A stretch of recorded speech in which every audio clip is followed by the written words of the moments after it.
kiro hamwe n'abasigaye mu gihugu biciye mu makuru atohojwe neza yerekeye ibisata byose by'ubuzima bw'igihugu. Ikiganiro Humura Burundi gica ku rubuga rwa RPA kuri www.rpa.bi. Humura Burundi.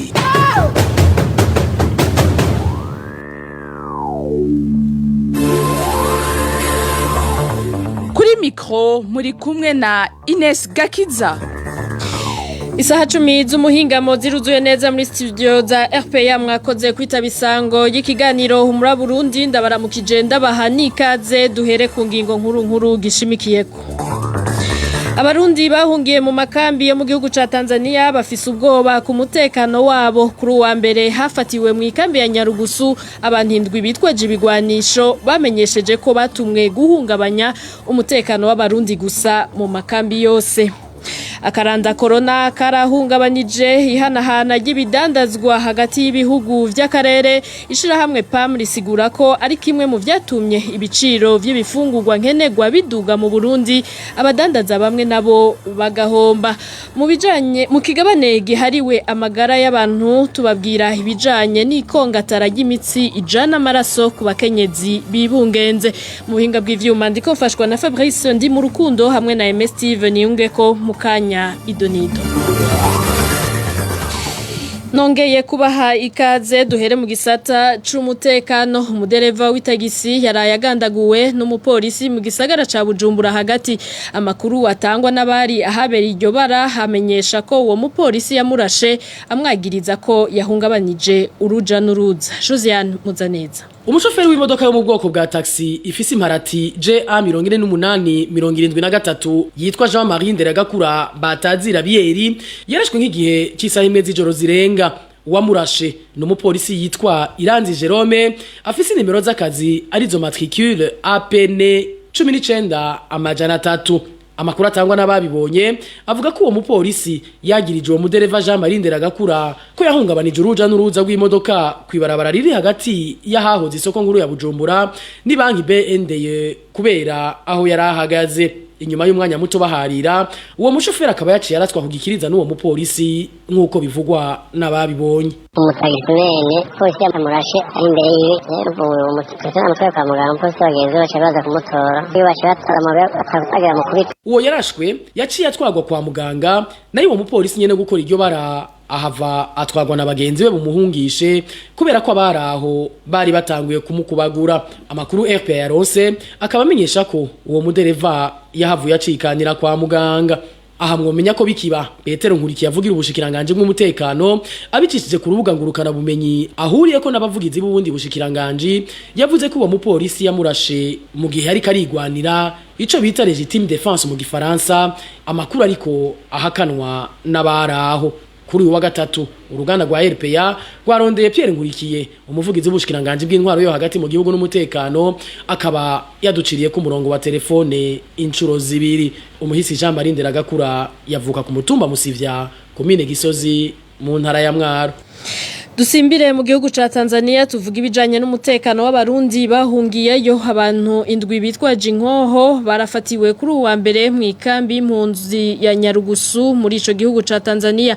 Impunzi z'abarundi zikaba zugarijwe n'ubwoba kuko abo bafashwe ngo bavuze ko batumwe kudurumbanya umutekano w'impunzi z'abarundi ziri mu makambi atandukanye y'ico gihugu. Clovis Niyonzima. Abo bantu bitwaje ibigwanisho bafatiwe muri zone ya 11 ku munsi wa mbere nk'igihe cy'isaha 2 z'ijoro. Amakuru dukura mu ikambi ya Nyarugusu avuga ko zone ya 11 ari nini cyane ikaba ifise uruhande rumwe rurimo impunzi z'abarundi urundi rukaba rubamwo impunzi z'abakongomani. Abo bafashwe bari mu gice kibamwe impunzi z'abakongomani. Bose uko ari 7 bari bitwaje inkoho 2 zo mu bwoko bwa AK-47 kandi ngo bavuga igiswahili. Isoko ryacu muri yo kambi rivuga ko bafashwe babonywe n'umwe mu bantu bita abashirikisho basanzwe bafasha abacungera umutekano bitwa abasungusungu bajejwe umutekano w'abarundi mu ikambi ya Nyarugusu. Abakongomani baba muri iyo kambi ya Nyarugusu ngo barafashije muri ico gikorwa cyo guhagarika abo bitwaje ibigwanisho bahavuye bashikirizwa igipolisi kijejwe umutekano w'impunzi. Bamaze kubazwa n'igipolisi ngo bahavuye bemera ko batumwe guhungabanya umutekano w'impunzi z'abarundi. Naho batatomoye neza uwo batumye bavuga ko hari n'abandi bari mu yandi makambi y'impunzi batumwe ico gikorwa. Muri kino gihe impunzi z'abarundi mu ikambi ya Nyarugusu zikaba zitekiwe n'ubwoba na rya umutekano w'impunzi udasiba guhungabana mu makambi atandukanye. Impunzi z'abarundi zikaba zisaba ko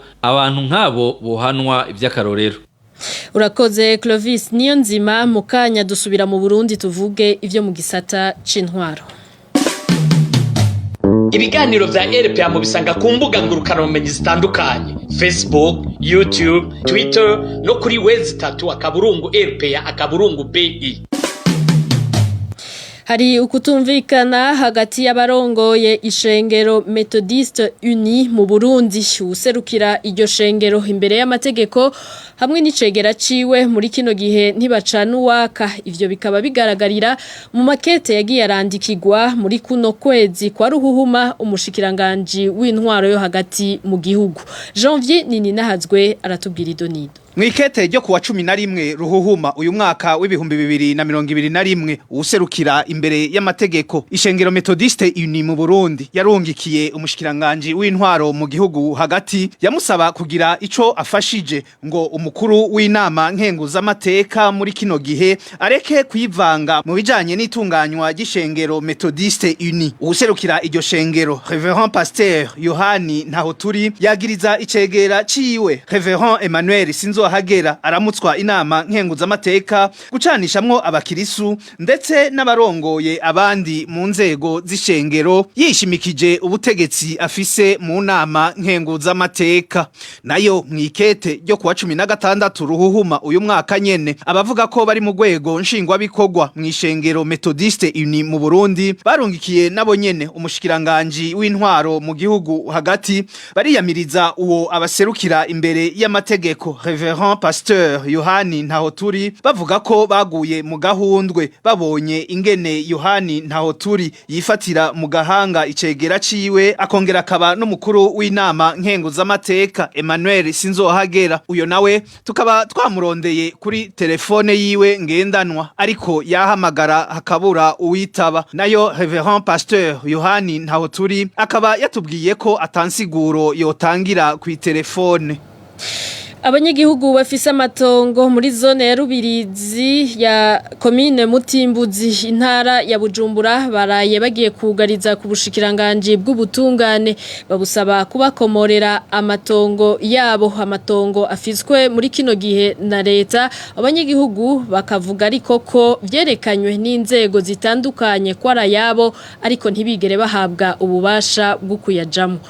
Eloge Divin Remesha. Ayo matongo avugwa nabo banyagihugu aherereye neza na neza ku mutumba Kivoga wa zone Rubirizi komine ya Mutimbuzi. Abo banyagihugu banyina matongo bamenyesha ko bayakomorewe inyuma yuko bari bituye umugujejwe amatati y'amatongo n'ayandi matungo CNTB mu mwaka wa 2004 bawereka ko banyazwe na leta. CNTB ariyo sentare y'uwo mugwi mu rubanza yahavuye yemeza ko abo banyagihugu bahafise amatongo angana n'amahegitari amajana 318, leta nayo ikagira amahegitari amajana 58. Naho hasohotse iyo ngingo ya CSTB abo banyagihugu nibigeze bakomorerwa ayo matongo. Uno munsi ahari aya matongo angana amahegitari amajana 76 haracari mu minwe ya leta ihakodesha abandi bantu. Ivyo nivyo vyatumye kuri uno wa kabiri abo banyagihugu bahitamwo kwitura ubushikiranganje bw'ubutungane kubera ko urubanza rwabo rwashizwe mu zisubigwamwo kuva kwa 2028 Gitugutu umwaka w'2020. Aha mwomenya ko naho nyene urubanza rusubiwemwo vyavuze ko ari rwabo nkuko bivugwa n'umwe muri bo. Twebwe ubushikiranganje kugira twaje nuko twebwe aho duca hose batubamukira bakatugirira ibintu bitomoye twagiye bacamanza bafati bagiye mwihweje warahabaye kandi batubwira ko urubanza bakoze umwihweje twatsindiye ko ziraho ubushikiranganje batuzi kwishitsa kwadushikiriza ibyacu. Abo banyagihugu bavuga kandi ko babona ko ari agatotezo bariko barakorerwa na rigi kibazo cabo cyaje gutorerwa umuti ariko bakaba badatunganirizwa nk'abandi banyagihugu. Tukumviye mu ntara hanini cyane bakomorerwa kuko mini Mutimbuzi muri Kivoga byaranze sinzi ko komini Mutimbuzi abahavukiye ari abarundi. mwomenya ko abo banyagihugu bahavuye bataha batabonanye n'umushikiranganje naho bari babwiwe ko bahava bakigwa kubera ko dosiye yabo isanzwe izwi. RPA yagerageje kurondera Janine Nibizi umushikiranganje w'ubutungane ariko telefone we yahamagara akabura uwitaba. Abo banyagihugu bagizwe bose hamwe n'imiryango ingana n'amajana 31 bakaba bamenyesha ko bari bavuye matongo yabo bahunga injyane zigeze kuba muri kahise mu Burundi. Tuzobigarukako mu makuru yacu yo hanyuma. Urakoze Roche Divin Remesha. Umugwi w'igihugu ujejwe gutatura amatati y'amatongo n'ayandi matungo CNTB nawo uragabisha ababagiriza kurya ibiturire atavyemezo babifitiye. Mu itangazo basohoye kuri uwa 24 Ruhuhuma urongoye uwo mugwi avuga ko ari ukubatyoza kandi ko bagiye rero kuza barabashengeza imbere y'ubutungane. Kurikira Nduwu Burundi Felicien arongoye CNTB ku rwego rw'igihugu. Umugu CNTB uhanura kubaha no kubahiriza umugu CNTB n'itegeko riwugenga uragabisha bo bose bahagaritswe kurangurira ibikorwa mu matongo arimo amatati bakica amatwi. Abafitaniye amatati basabwe gutora ingingo mu gihe zasohotse utayishimye akunguruza. Umugwi uboneyeho kugabisha abiteza utunyoni ntibaze gutora ingingo ngo barindiriye ko ikiringo c'umugwi kirangira kugira ngo bace bitura amasentare. Hariho abigana ibimenyetso n'ibidodo by'umugwi n'umukono w'umukuru w'umugwi twabamenyesha ko ico ari icaha gihanwa n'amategeko. Hariho abitwa abakomisiyoneri baserukiye abafitaniye amatati mu gihe hasohotse ingingo idashimisha uwo aba yaserukiye aca atangura kuvuga yamuye. Twashaka tumenyesha abo bantu ko umugwi uzobashengeza imbere y'ubutungane nico kimwe n'abandi kibara umugwi ngo ugibituri. Twashaka gusaba ababivuga ko bozana ivyemezo. Uwarongoye umugwi CNTB yanaboneyeho akaryo ko kwibutsa abanyagihugu bifuza kubitura ngo babatunganirize ko basigaje iminsi idashika ukwezi inyuma yaho nta rubanza na rumwe bazosubira kwakira. N'ubunyene Felicien Nduwu Burundi. Twisunze itegeko rigenga umugu CNTB mu ngingo yaryo ya 32 ivuga ko ikiringo cyo gushikiriza ibirego bishasha kirangira igenekerezo rya 13 Ntwarante 2021. Twisunze kandi iryo tegeko nyene mu ngingo yaryo ya 31 ivuga ko ikiringo c'umugwi CNTB kirangira igenekerezo rya 13 Ntwarante 2022. Umugwi w'igihugu uje gutatura amatati y'amatongo n'andi matungo nta birego bishasha uzosubira kwakira inyuma y'igenekerezo rya 13 Ntwarante 2021. Abaserukira umugwi mu ntara basabwe kuvyubahiriza. Abafise amatati y'amatongo inyuma y'iryo genekerezo bazitura amasentare asanzwe. Umugwi uzobandanya wumviriza amatati uzoba wakiriye imbere y'iryo genekerezo haba ku rwego rw'intara hamwe no rwego rw'iyungururizo. Humura Burundi. Ibiciro vy'ibifungurwa mbumbarugo vyaraduze gushika ku rugero rwa 46 kwijana mu mwaka uheze w'2020 mu gihugu c'u Burundi. Ishirahamwe mpuzamakungu rijejwe ibifungurwa rivuga ko vyatewe n'akaranda k'umugera wa corona kahungabanije bitari bike na cane mu bijanye n'ihanahana ry'ibidandazwa mu karere. Walter Kwizera.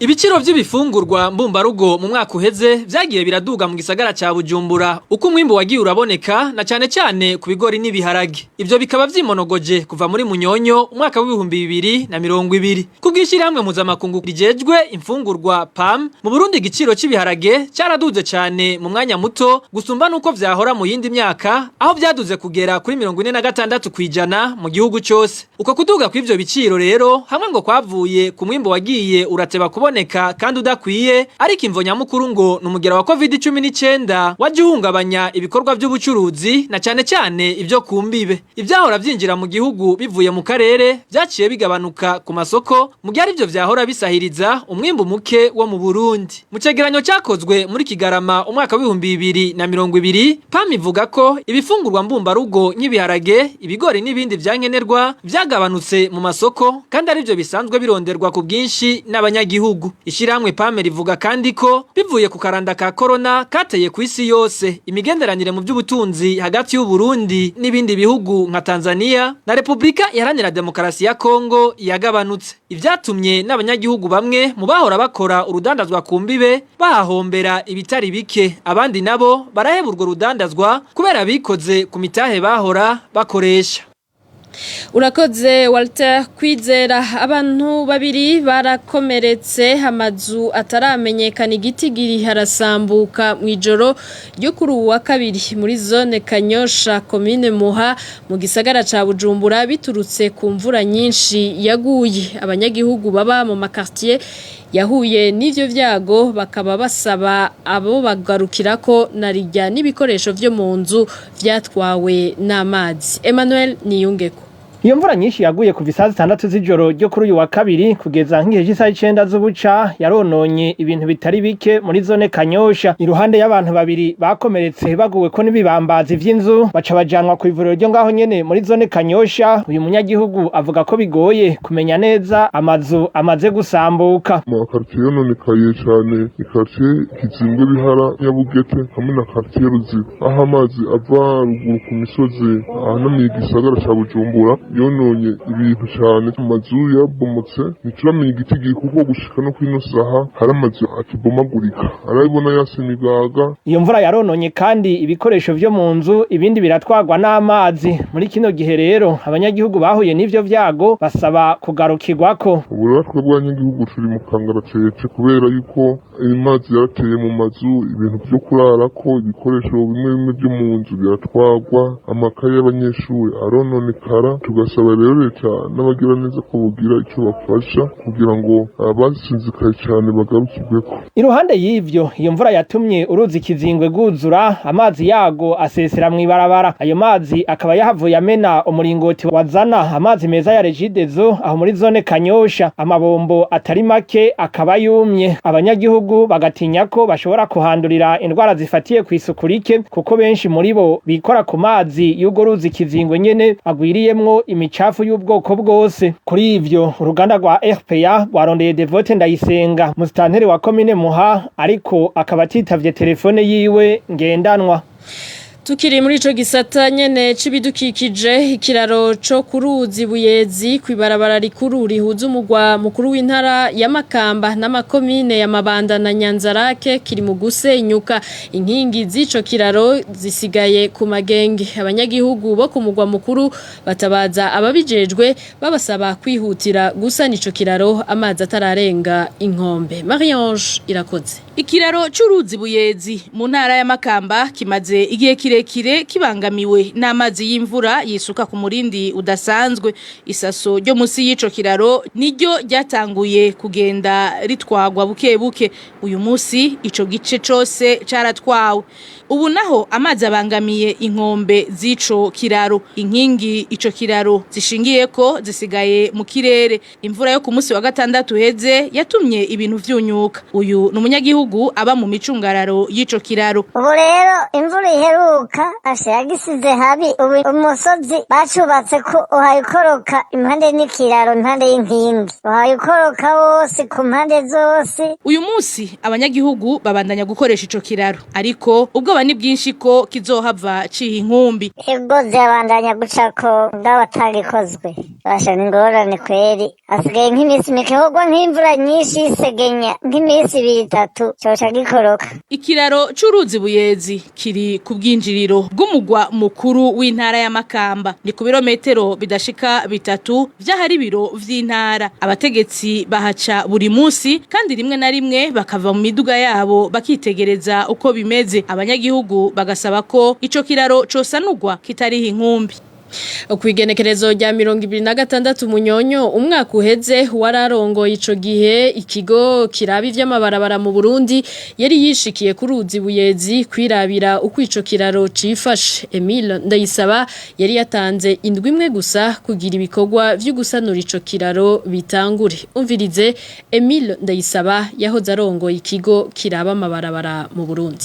Reka n'ivyo biravuze twagendeye ikintu ca mbere twabonye kibabaye cyane ikiraro cyo ku ruzi Buyezi ikinere duhagaze ko birihutirwa cyane mbere bishobotse na nasavye nko kuyingariza hamwe muri marché public abajeje by'amasoko batwemereye ko twotanga isoko baza kutushira amabuye kugira ngo hajya ahantu humburiwe n'amazi hasubiye gufata umurongo hanyuma bace bashiraho n'amagapiyo gutyo hama ikigo kijejwe gutunganya amabarabara kice kizana n'abakozi bazoba barakurikirana iconso y'amazi ahamanukira kugira ngo bashobore gushigikira inkombe z'uruzi kugira ngo inyubako yacu ishobore kuba ikingiye hanyuma isubire ikomere nk'uko yahora kugana kare. Hariho ibarabara ku gice ca Rukonwe mu minsi wahera atari minsi cyane mbere byarabonetse ko kiriko kirasugerezwa no kubomoka n'ibihe bikorwa byo bikwirakora kugira ngo mushobore kuzitira tutaroneko. Naho nyene twahaciye twabibonye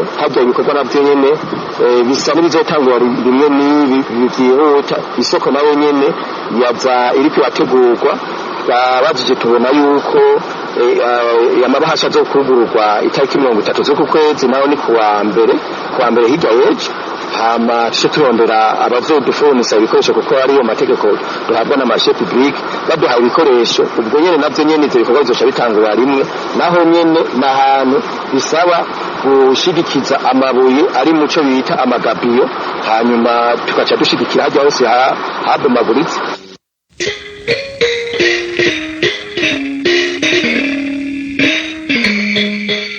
Mwaramutse nyakubahwa. Mwaramutse. Aha rero nagutumye ko ugenda ndonderera Yohani na Pascal na ndere yaba bahajya mu gacimbiri wawe.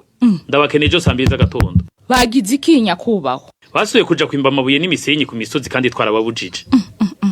Baja ku misozi bakicira ibiti natwe turiko turabitera. Hanyuma aho bimvye ngo bakura umusenyi hasigara ibinogo imisozi gacitangura gusiduka. Ivyo rero ntidushobora kuvyihanganira. Dufise umugambi wo gukinga ibidukikije.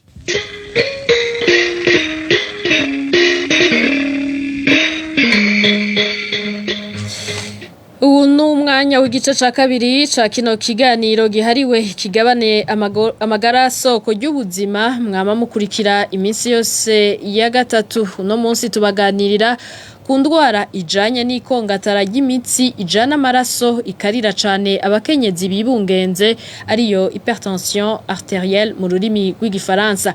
Ikigabane amagara soko ry'ubuzima mwagiteguriwe kandi mugishikirizwa na Onesime Dushimagize.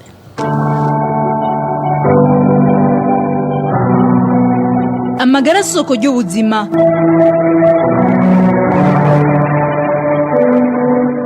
Amagara soko ry'ubuzima ni ikiganiro gica irya nino indwara zitandukanye ibizitera n'uburyo twozikingira.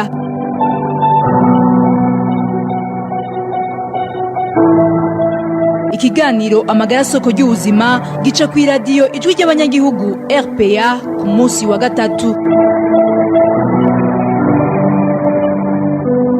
Turabaramukije twongera tubaha ikaze bakunzi b'ikiganiro amagara soko ry'ubuzima. Uno munsi turabira hamwe imwe mu ndwara zikarira cyane abakenyezi bibungenze bita hypertension arterielle mu rurimi rw'igifaransa. Udufasha kuronka inyishu ku bibazo bitandukanye kuri iyi ndwara ni muganga Shimirimana Are. Jewe nabateguriye kino kiganiro ndi Onesime Dushimagize.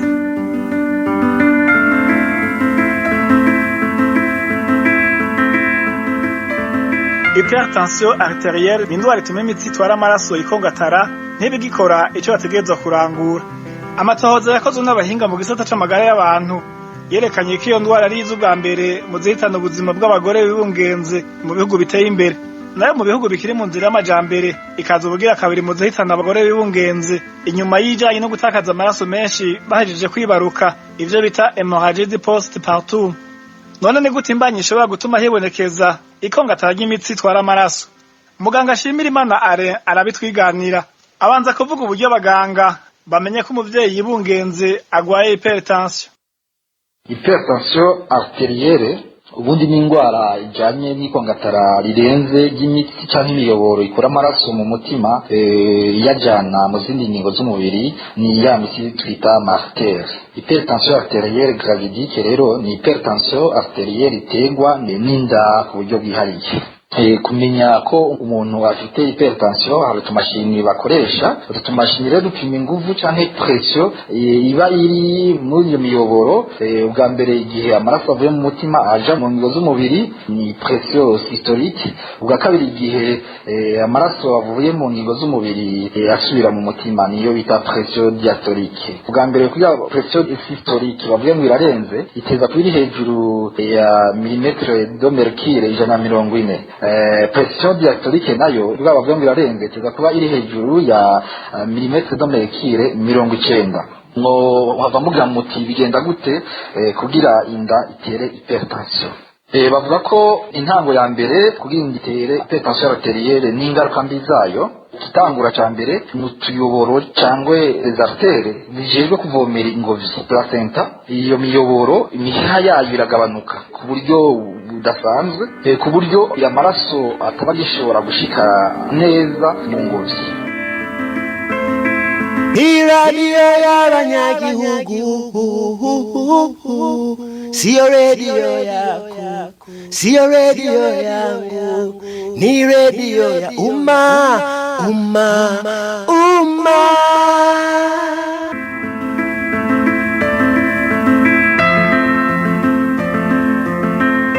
iyo amaraso ataba gishobora gushika mu ngobyi ica yuma kuko itaba kironka ibyangombwa bituma ibaho inkurikizi ntiziteba guca zibonekeza ku magara y'umuvyeyi n'ay'umwana yibungenze iruhande ya hypertension haca hongera ko ivyo twokwita uburozi amatoxine ava kwiyononekara rya yangobyi ibica vyonona n'ibindi bihimba vy'umubiri vy'umuvyeyi umwana akabura ivyangombwa bikwiye kugira ngo umubiri we wiyubake nk'uko bishikirizwa na muganga ashimira Imana ubwa mbere ku muvyeyi umubiri w'umuvyeyi ugerageza gukora imisemburo ibyo bita amavazo constructeur izo vazo constructeur kuko zazo zikora zikongataza amartere na dutoya twatwo bita arteriole kugira ngo amaraso umutima w'umuvyeyi utera ntasubire kuja gufasha ingingo z'umuvyeyi ahubwo aje gufasha novuga mu kuvomera yangobyi yongera avomera n'umwana bari mu nda muco bisobanuka izo vazo constructeur nizo ziteza zigateza hypertension ku muvyeyi iyindi ngaruka ku muvyeyi kuri hypertension hiyongera ko uburozi twokwita amatoxine yava mu iyononekara rya yangobyi ayo matoxine rero ikintu acakora acagenda konona amasigo y'umuvyeyi akonona ubwonko bw'umuvyeyi akonona igitigu c'umuvyeyi akonona n'amaraso muri rusange ku mwana wikurikira navyo umwana ntaba akibona ibyangombwa bikwiye kugira umubiri wiwe wiyubake niho acagwinjira mu nda hanyuma no kugwa mu nda ashobora kugwa mu nda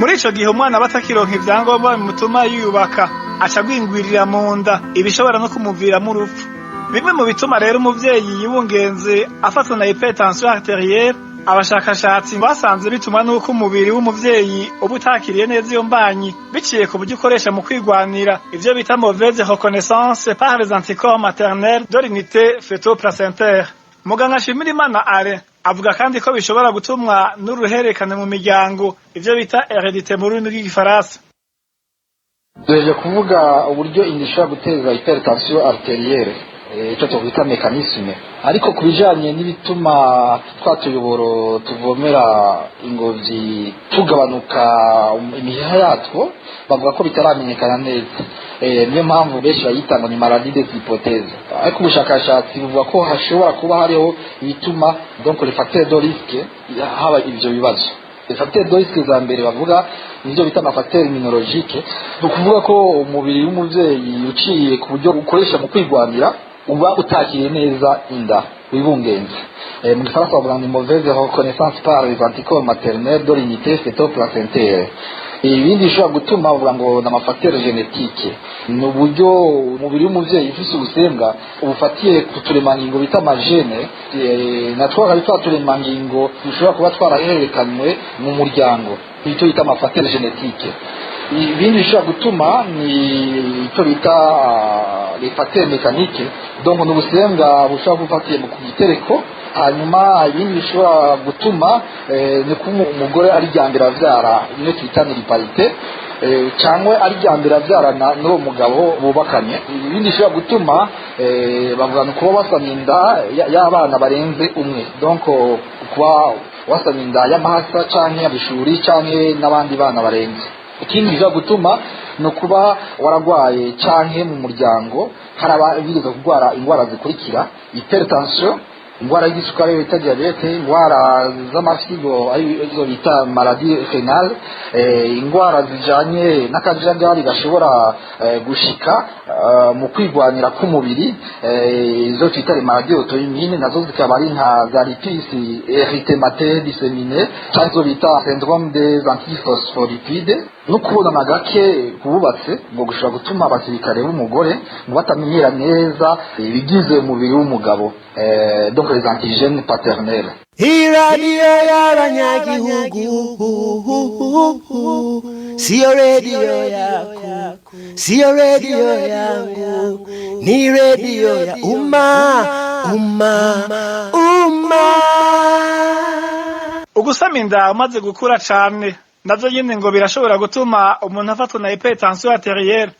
Kugira ngo naho bimenyekane ko umuvyeyi afise iyo ndwara ya hypertension, umuganga afatira ku bimenyetso bigaragara, ariko iruhande y'ivyo bimenyetso harakorwa n'ibipimo bitandukanye bivanye n'urugero iyo ndwara igezeko. Kugira ufashe uwo muvyeyi ubanza kumenya ikibazo afite. Ubwa mbere ashobora kuba yaraje mu gukurikiranisha inda bisanzwe canke yaraje kwivuza ikindi kintu, kuko buri gihe umurwayi aje kwa muganga hari ibimenyetso by'ubuzima bamufatira bimwe twita sinyibito, harimo na tension arterielle. Iyo usanze irenze rero utangura kimwe twita interrogatoire cyangwa anamnèse kumubaza. Ibyo rero bihejeje uturondera ibimenyetso by'amakomplikasiyo. Ija mbere nico twita makufene, nuko kuntu wumva ingoma zivugira mu matwi, cyangwa refosfere, nuko umuntu ashobora kuba abona iminzere, cyangwa kumeneka umutwe, cyangwa kuribwa mu kameme, cyangwa ukanamubaza ko atoba yarongeye ibiro byihuse mu minsi mike ishize. Hanyuma ibyo bimenyetso bimaze kubimubaza ko atadafise, amandi maegame cyangwa ibipimo by'amaraso n'ibya ecography bikorwa, bararaba ingene amafyigo akora, cyane cyane no igitigu gikora n'ibindi bakaraba n'umwana ngena amaraso atambuka ingobyi y'umwana, bakaraba nuko atandagwingiye mu nda. Y'ibyo rero biheze umuntu ashobora kwanzura ko umugore yibungenze afise hypertension arterielle iri compliquée canke no compliquée, bikanamufasha no gufata imyanzuro mu kumuvura. Mu maexamen akorwa hariho n'ikindi gipimo gikomeye icyo bita protéine de 24 bapima urugero rw'amaproteine ari mu mukoyo. Ivyo bigatanga ishusho y'ingene amafyigo y'umuvyeyi yibungenze aba amaze kononekara. Iyo rero basanze hypertension arterielle itari compliquée, muri ico gihe arataha muhira ukamubwira ko ateza kuruhuka, nimba asanzwe afite akazi akora kamuruhisha aragahagarika, hanyuma ukamubwira yuko nimba ari kuryama ateza kuryamira ibumoso, hanyuma ukamuha n'imiti ya hypertension. Naho niba bihereye ngaho uteza gukorerwa surveillance, kurikiranwa n'umuforomo canke n'umuganga bakumukurikiranira muhira. Ariko ivyo nivyo mu bihugu biteye imbere, iyo utamuganga canke umuforomo ashobora kumukurikiranira muhira bica bisaba ko azoza arakonsulta ukurikiranije n'urutonde wamuhaye ufatiye ku byene wasanze indwara ikomeye.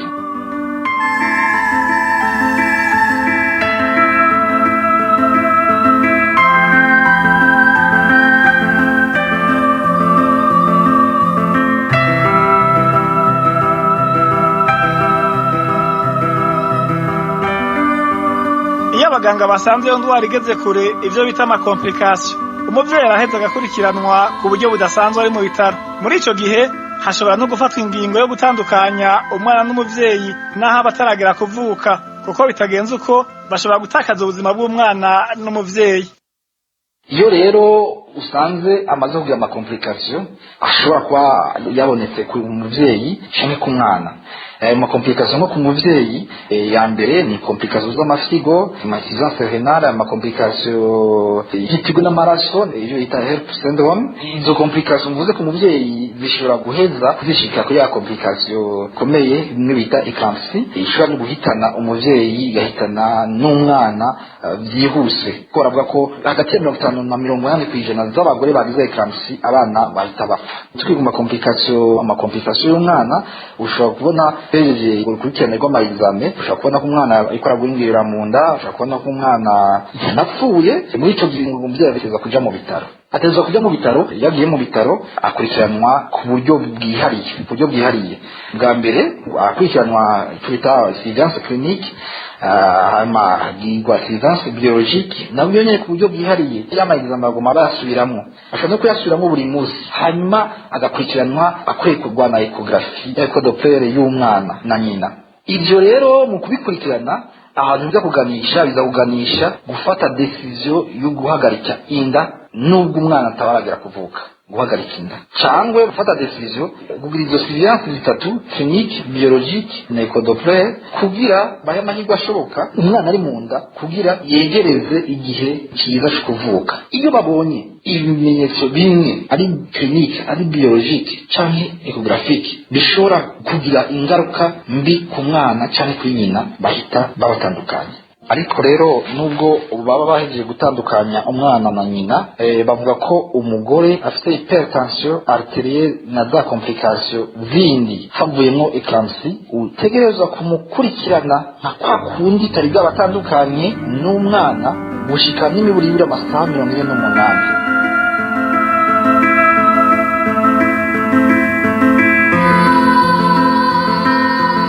Hano kiganira amagara soko y'ubuzima cuno wa 2024 ruhuma mwaka wa 2021 kigarukiye. Ndashimiye mutumire muganga Shimira Imana Are, ngashimira kandi namwe mwese mwaduteze yombi. Onezime dushimagiza nakibateguriye, ndabasezeye ndabipfuriza amagara meza. Naho kuwa gatatu.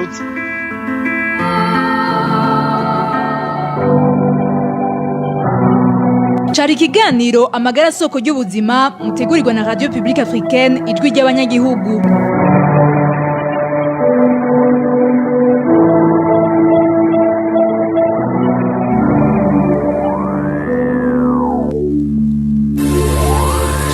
Tumushimire na Onezime dushimagize kuri ico kigabane yahejeje kudushikiriza na haduce dusozera ikiganiro muri Burundi cuno wa 2024 ruhuhuma mwaka wa 2021 mwakoze mwe mwaduteze yompi. Ndashimiye n'abamfashije mu buhinga bw'ivyuma, kuri micro mwari kumwe na Ines Gakiza. Ibihe vyiza ahiwanyu.